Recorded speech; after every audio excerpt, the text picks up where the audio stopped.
Today on Studio G, we bring you art from a UNLV student gallery. Reporter Farron Enos will have your top international news. And we celebrate the end to the government shutdown. All this and more right now on Studio G.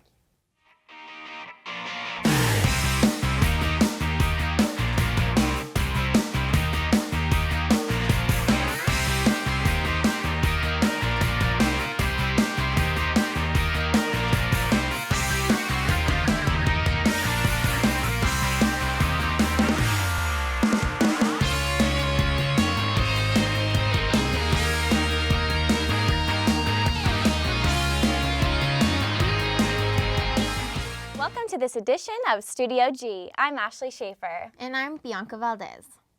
A homeless man caused a violent disturbance at a popular food chain where many students often enjoy lunch. Reporter Alexis Ann was nearby and got the scoop. On Maryland Parkway and University Road, where across the street from campus, there appears to have been a disturbance. Police say that a man walked into the restaurant, disrupting the customers as well as the guests. When asked to leave, he pulled out a knife and went to stab one of the employees. That employee is not facing any life-threatening injuries. The area surrounding the UNLV campus is one of the most dangerous areas in Las Vegas.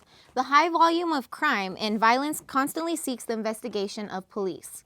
The area is also home to many homeless people who may cause issues for students, businesses, and nearby residents. Incidents like this help spread awareness for people in the area. It is important to always be aware of your surroundings, and using the buddy system is especially important during the late hours of the evening. The suspect involved in yesterday's stabbing has been arrested, and he will be facing felony charges for his crime. Senate leaders have recently come to an agreement for a short-term plan. Washington lawmakers are slowly but surely finding ways to divert a U.S. default and reopen government. The details, according to the sources, are funding the government until January 15th, raise the debt limit until February 7th, set up budget negotiations between the House and Senate in the hope of reaching a long-term deal, and strengthen verification measures for those seeking federal suicides under Obamacare. House Speaker John Boehner said Wednesday that the House absolutely will take up the new Senate budget plan and avert the crisis, at least for the time being.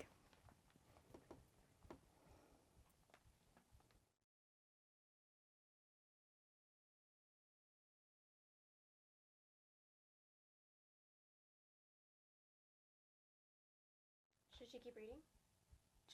But Republican Senator Ted Cruz, the face of opposition to Obamacare, announced he will not block this deal. We will keep you further updated for further information. People from all over the world, including Las Vegas, staged a protest against a major biotech company. Reporter Penny Love has more. Hundreds of protesters marched through the streets of downtown Las Vegas for the second time this year, chanting, "Hey, hey, ho, ho, GMO has got to go." Now, what GMO stands for is genetically modified organisms. They're protesting against the Monsanto Corporation, which is the largest corporation that has been using genetically modified crops. 80% of the processed food that we're eating today is genetically modified. They're not telling us, and there's reasons why. Protesters say that foods that have been genetically modified causes all sorts of health problems, such as diabetes, heart failure, brain tumors, and even cancer. They've never done long-term testing, and it's never been independently researched whatsoever. According to the Monsanto website, plants and crops with GM traits have been tested more than any other crops with no credible evidence of harm to humans or animals. If you don't know what you're eating, then how can you not eat it and make a choice for yourself? So we're being force-fed foods that aren't good for us. They convened on the steps of the federal courthouse to spread awareness about GMOs and also send a message to the government and Congress. Force them to label all the products that have GMOs in it so we know what it is that we're eating. We'll have more on this story as it develops. For Studio G, I'm Honey Love. GMO Free Vegas will hold the next march against Monsanto on October 31st in downtown Las Vegas during the Halloween parade. Don't go away. When we come back, we'll show you how you can bring awareness for bullying prevention. And we have a look at the international news with Farron Enos. Don't click that mouse. Studio G will be right back. You drinking tonight? No, not tonight. Well, give me a couple beers.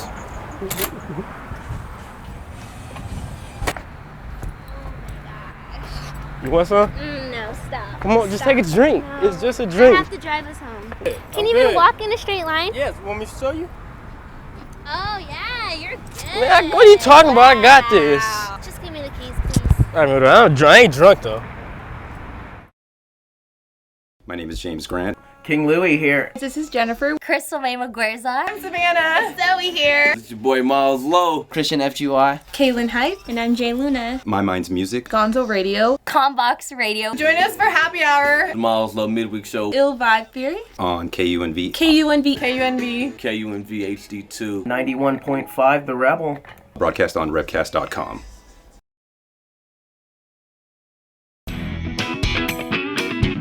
The School of Engineering, located on the northwest side of campus, offers a wide variety of classes and activities.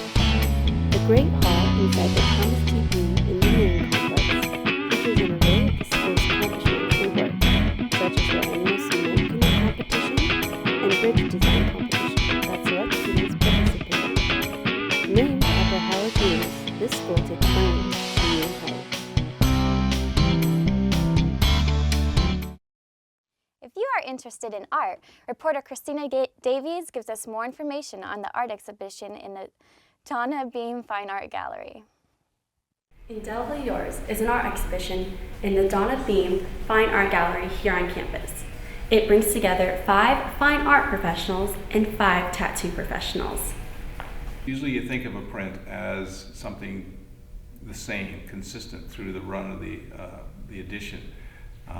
And these prints are each different. There are like 20 prints made. Usually you would expect all 20 to be the same.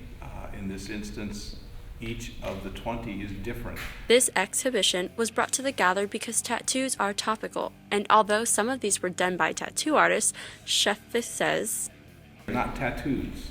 They are not, though some were done by tattoo artists, they're not drawings for tattoos, they're fine art prints. And the tattoo was the inspiration for them. In some cases it's very obvious, in other cases it's not so obvious.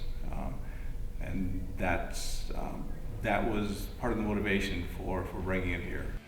he hopes that the art students will visit this exhibition because it is something different that he has not seen before.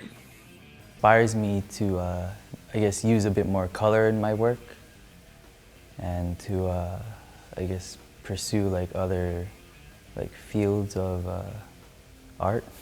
Donna Beam Art Gallery is 2 stories high. Chef Fick's favorite piece of this exhibition is called True Love and is on the 2nd floor. Indelibly Yours art exhibition will be here until November 1st. It is free and open to the public. For Studio G, I'm Christina Davies.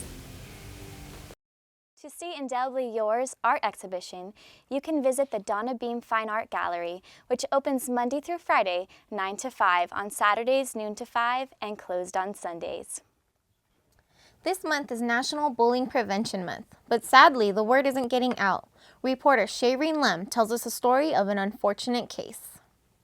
12-year-old Rebecca Sedgwick took her own life last month after being bullied for over a year. Her mother says that it started because of a boy and escalated from there. I remember telling her, you know, Becca, don't listen to them, you're beautiful, they're just jealous of you. And she would say, well, you're my mom, you have to say that. The bullying that most teens encounter are through the internet and social media sites. The same can be said for Sedgwick. She was exposed to bullying 24/7 because of social media. The 2 girls who had been bullying Sedgwick are finally in custody after a month of investigation. Justice is finally being served. Something's finally being done about these girls that are bullying her. That's all she ever wanted, was somebody to listen and do something about it. The Sheriff's Department in Polk County, Florida, arrested the 2 girls after authorities saw a Facebook post from one of the girls saying, "Yes, I bullied Rebecca and she killed herself, but I don't give a blank."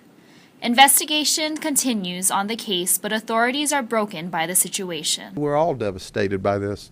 When a 12-year-old baby jumps off the top of a cement plant for any reason, that's a terrible event. That's a tragic event. Bullying has gotten out of control, so much so that authorities are now arresting juveniles more frequently to set the no tolerance standard. And another life lost way too young because of the horrible bullying. Rebecca's Memorial Facebook page reminds us all to stop the bullying. For Studio G, I'm Shayreen Lum. Bullying is a serious situation in which authorities are really cracking down. There are too many lives being lost because of it. Don't go away. We'll be right back with your weather. Collegiate DECA promotes personal and professional development through competitive events, community involvement, and leadership development. I joined DECA because I wanted to get out of my comfort zone. So I got to meet people, network, and definitely work on my public speaking. To join DECA, it's a very simple process. You have to pay a $25 membership fee. You can either come to our next meeting, our website, which is unlvdeca.co.vu. We're open to all majors who are interested in business, finance, or hospitality-related fields. The School of Engineering, located on the northwest side of campus, offers a wide variety of classes and activities. The Great Hall inside the Thomas T. Green Engineering Complex features an array of the school's accomplishments and work, such as their annual cement canoe competition and bridge design competition that select students participate in. Named after Howard Hughes, this school takes learning to new heights. My name is James Grant. King Louie here. This is Jennifer. Crystal May Maguerza. I'm Savannah. Zoe here. This is your boy Miles Lowe. Christian FGY. Kaylin Hype. And I'm Jay Luna. My Mind's Music. Gonzo Radio. Combox Radio. Join us for Happy Hour. The Miles Lowe Midweek Show. Ill Vibe Theory. On KUNV. KUNV. KUNV. KUNV HD2. 91.5 The Rebel. Broadcast on revcast.com. Hello, Las Vegas. I'm Honey Love with a little weather for you today. Right now, it's a beautiful 68 degrees and the winds are calm. And if you look tonight, it'll be a low of 51 degrees, a little bit chilly. But back in 1991, the record high was 94 degrees. So it was pretty hot. We're way off of that from today. Also, taking a look at the satellite radar, we have a lot going on in weather today. Down here in Corpus Christi, Texas, there's a major flood warning after some rain hit and everything's been flooded down there. Cattle has been removed. So the flood warning will remain in effect until it lets out. They've been hit with 22 inches of rain down there. So make sure when driving, you don't drive over areas that have been highly flooded. And also going on, we have a winter weather advisory out here in Colorado, Wyoming area. It's expected to be hit with 2 to 7 inches of snow by noon tomorrow. And last but not least, the big thing going on out here in the Midwest, they've got a lot of rain. So people want to know, how will that affect the baseball game going on tonight? That's right. Detroit will be playing the Boston Red Sox. So everyone wants to know, is that going to affect the game? We don't know. We'll just have to find out. And taking a look at weather in other parts of the states, 87 degrees down here in Miami, so it's pretty nice out there. 57 degrees in Albuquerque, New Mexico, and 58 in Salt Lake City. On to the 7-day forecast, 75 degrees Friday and Saturday, and actually it's going to be in the 70s all week, so pretty nice, Las Vegas. Now I'm going to send it to Farron Enos, who's in the newsroom with our international headlines. Hi, Farron. Thank you, honey. Let's take a look at what made the international headlines this week.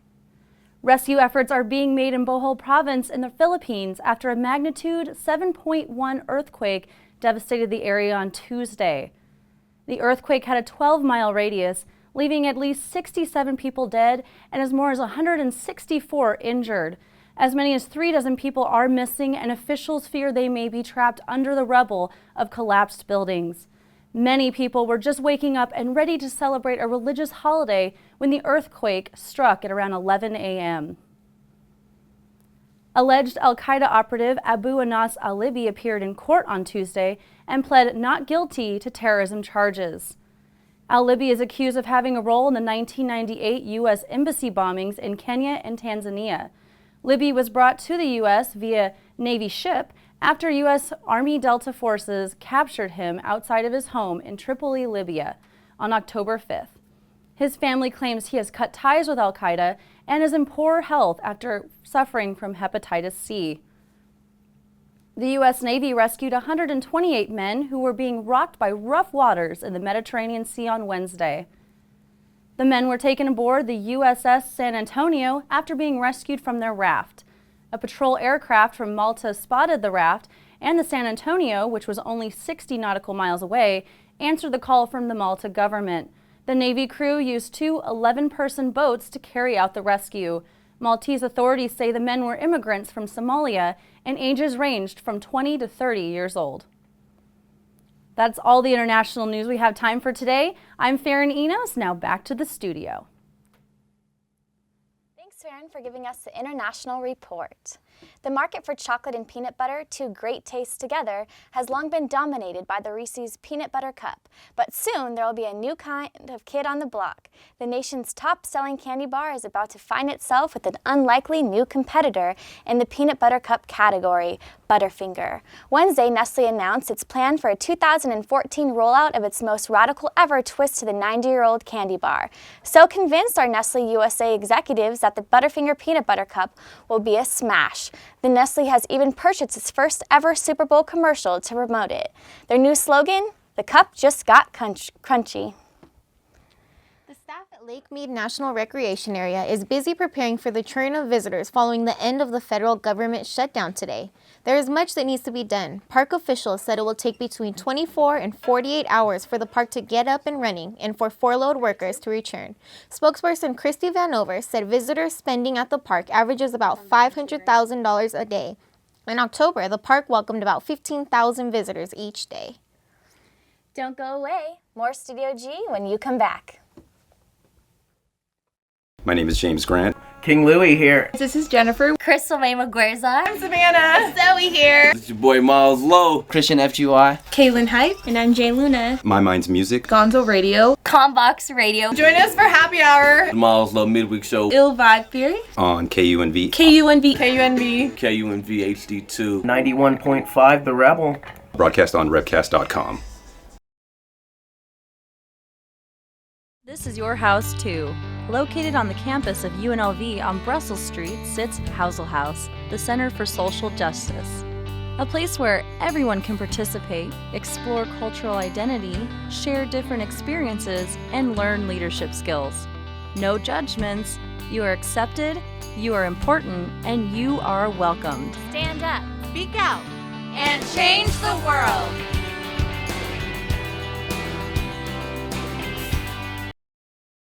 Welcome back. Joining us today is Dr. Jane Komaski, host of Social Network, and Jim Nicol, SEO and founder of the Social Network Intermedia.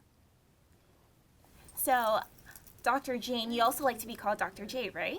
Dr. J is what I go by, yeah. Okay, so I understand that you are also a psychology professor here at UNLV, is that correct? Right, I teach online.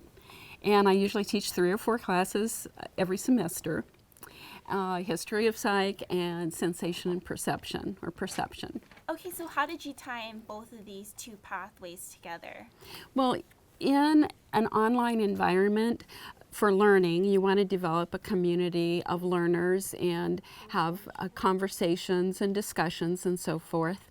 Also, tying that in with my work previously on diffusion of innovation, it seemed like a natural fit when Jim and I got together to discuss how social networks could adopt best practices and become a little more user-friendly for some of the people that have been harassed or bullied online.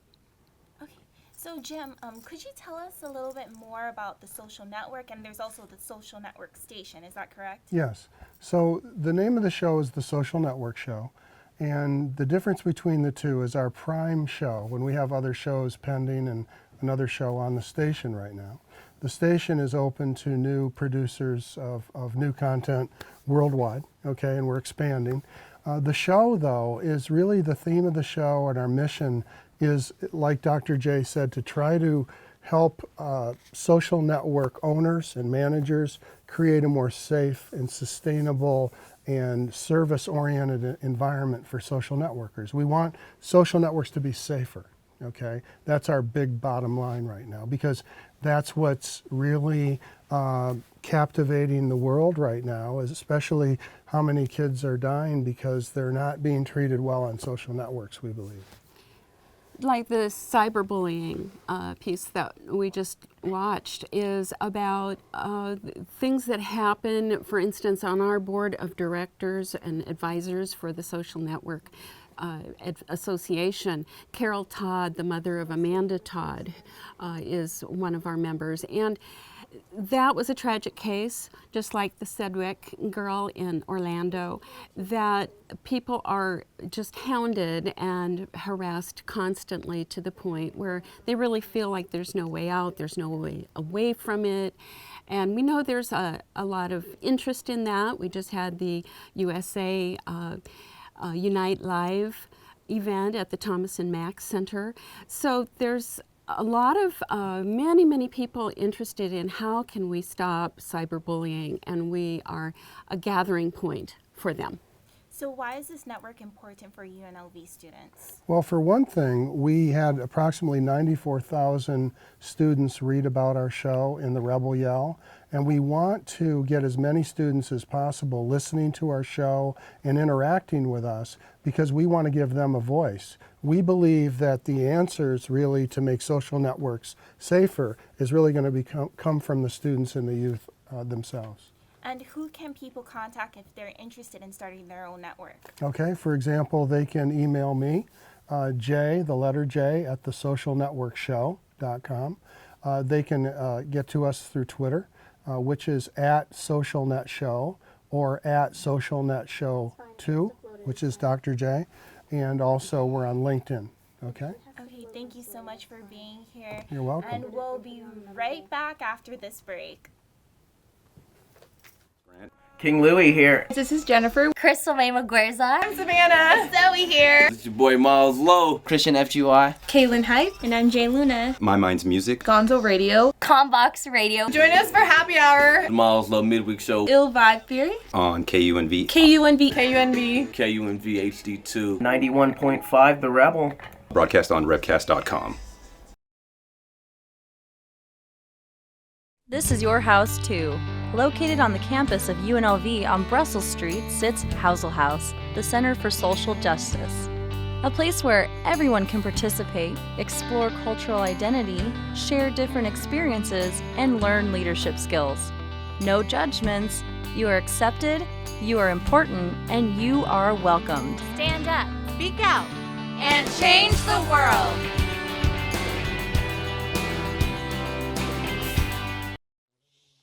To ensure more safety at public events, police stations around the valley are now going mobile. Metro Police are introducing their mobile command truck to the UNLV campus community to get involved in this remote form of public safety for community events, as well as the emergency management system.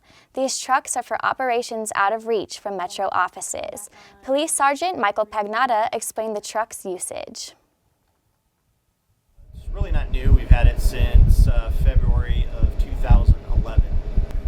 Not so much surveillance. Surveillance is kind of a different piece. It's really to run command operations. So let's say that there is a strike, union strike on the strip, and there's not a facility that could facilitate being able to watch the operational component of public safety for that event. Then we would bring the truck out and set it up. So it's close enough to where the strike is occurring that, we can use the cameras on board to see things. We can conduct documentation in here. We have radio communications with the officers that are working the event. So it's really to provide a command piece for an event or an incident. We can do anything in this truck that you can do at a police area command. So all the laptops are networked, communications is the same, phones. So it's really just a command base. On police services in the Vegas Valley, visit lvmpd.com. Talent is everywhere on UNLV's campus, especially in the university's Fine Arts department. This weekend, the musical department will be putting on a production that no one will want to miss. Elena Ledbetter brings us more. First time at UNLV, the dance department will be accompanied live by UNLV's Symphony Orchestra. This is like participating in the Queen's event. It's internationally important. After being given a grant of $10,000, Margot Mink-Colbert, the assistant chair of the dance department, worked alongside UNLV's orchestra director, Taras Krisa, to construct a performance the university has never seen. Margot and Krisa chose 3 historically controversial ballets, Nijinsky's Afternoon of a Faun, Stravinsky's Rite of Spring, and Ravel's Mother Goose Suite to be performed this weekend. Taras Krisa explains that these ballets are challenging for both dancers and musicians to perform. It's very difficult for the orchestra. It requires very high level of playing, conservatory type of playing. It's rarely done in college. Since school began in August, the musicians and dancers have worked very hard, rehearsing almost 20 hours a week. The ballets have been newly choreographed by renowned dancers Anne Hutchinson-Guest and Claudia Jeski, which is notable for UNLV's history. This is the most significant thing we have ever done. I mean, first of all, to do fall. Second of all, to have a full orchestra and to have full new choreography to these works, the other works. I mean, it's historically significant. UNLV student and violinist Alex Hill hopes that the significance of this performance will lead to more of them in UNLV's future. Let us do more of this in the future, because this is a great opportunity, and a lot of orchestras don't really get to do things past maybe the Nutcracker. This collaboration between the music and dance department will bring both history and modern art to UNLV's campus, as well as Las Vegas. Reporting for Studio G, I'm Elena Ledbetter. The 3 ballets will be performed Friday, October 18th at 7:30 p.m. and Saturday, October 19th at 2:30 and 7:30 p.m. at the Artemis Ham Hall. I think it's going to be a great show. I cannot wait to see it. I saw them practicing yesterday. Really? Oh, okay. I definitely have to watch the show for an online class. I have not done yet. Hopefully my teacher's not watching, But I should know the dance performances. It looks like it'll be great. This is the first time that they have done something like this. There's a lot of work going into that show. Have you danced before? No, but I'm in choir, so everyone's kind of all right. The whole thing. Well, we will have more on that story after the dance takes place this weekend. That does it for today's Studio G. I'm Bianca Valdez. And I'm Ashley Schaefer.